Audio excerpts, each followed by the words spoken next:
There's some things that seem to suggest that up in the build-up to the actual war, that there was some doubt about that. Wouldn't you say? That No, we knew he had used weapons of mass destruction. That was not a theoretical proposition. Right, no, that's He'd correct. used them. Against the Kurds. Against the Kurds, against the Shia, and against the Iranians. So he'd used them several times.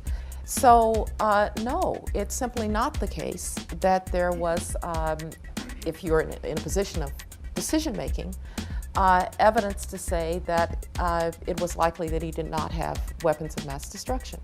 But the idea that somehow Saddam Hussein was not pursuing or was never going to pursue weapons of mass destruction, I think, is as misplaced as an argument that he had fully reconstituted. Well, if there weren't ultimately weapons of mass destruction found, what was then the rationale for war? Without that, is there another rationale other than the world is better off without Saddam Hussein?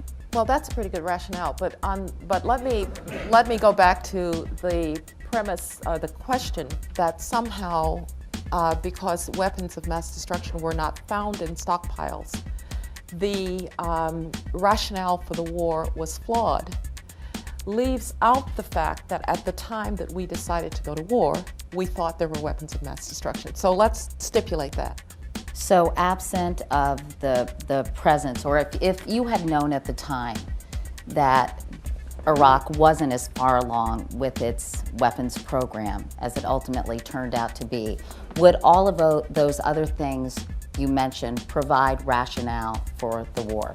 Katie, I'm going to repeat, what you know today can affect what you do tomorrow. No, but just put yourself back there. I mean, you're saying that seemed like a good rationale. Do you think it is? I can't speculate on what I would have thought if I had known. I think it's not a fruitful exercise. We knew what we knew. And we made the decisions based on that intelligence and that knowledge.